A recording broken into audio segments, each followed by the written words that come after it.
सेंद्रिय शेती म्हणजे काय याविषयी आज आपण जाणून घेणार आहोत.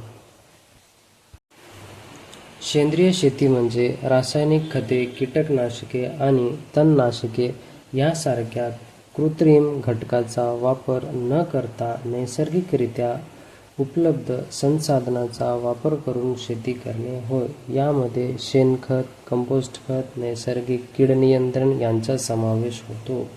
सेंद्रिय शेती याचा मुख्य उद्देश म्हणजे जमिनीची सुपीकता टिकवून ठेवणे, पर्यावरणावर होणारा परिणाम कमी करणे.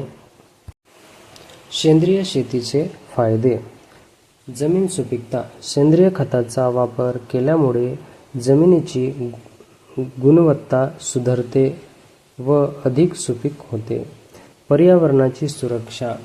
रासायनिक खते आणि कीटकनाशके यांचा वापर टाळल्याने पर्यावरणावर होणारा नकारात्मक परिणाम कमी होतो. उत्पादनाची गुणवत्ता. सेंद्रिय पद्धतीने पिकवलेल्या उत्पादकांची गुणवत्ता चांगली असते आणि ती आरोग्यासाठी फायदेशीर असतात.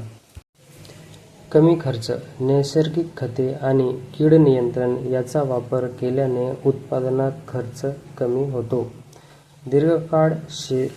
सेंद्रिय शेतीमध्ये दीर्घकाळ टिकणारी शेती होय. सेंद्रिय शेती पर्यावरणाच्या दृष्टीने शाश्वत असल्याने ती दीर्घकाळ शेती करणे शक्य होते.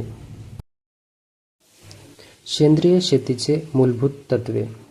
नैसर्गिक खताचा वापर करणे, नैसर्गिक कीड नियंत्रण करणे, पिकाची फेरपालट करणे, जमिनीची योग्य मशागत करणे, पाण्याचे योग्य व्यवस्थापन करणे इत्यादी प्रकारे. भारतात सेंद्रिय शेतीला प्रोत्साहन दिले जात आहे. अनेक शेतकरी रासायनिक खताचा वापर कमी करून सेंद्रिय शेतीकडे वळू लागले आहेत. केंद्र शासन आणि राज्य शासन यांच्यामार्फत विविध योजना राबवल्या जात आहेत. नैसर्गिक शेती मिशन महाराष्ट्र शासन कृषी विभागाअंतर्गत राबवली जात आहे. अधिक माहितीकरिता सहाय्यक कृषी अधिकारी किंवा तालुका कृषी अधिकारी कार्यालय या ठिकाणी संपर्क साधावा.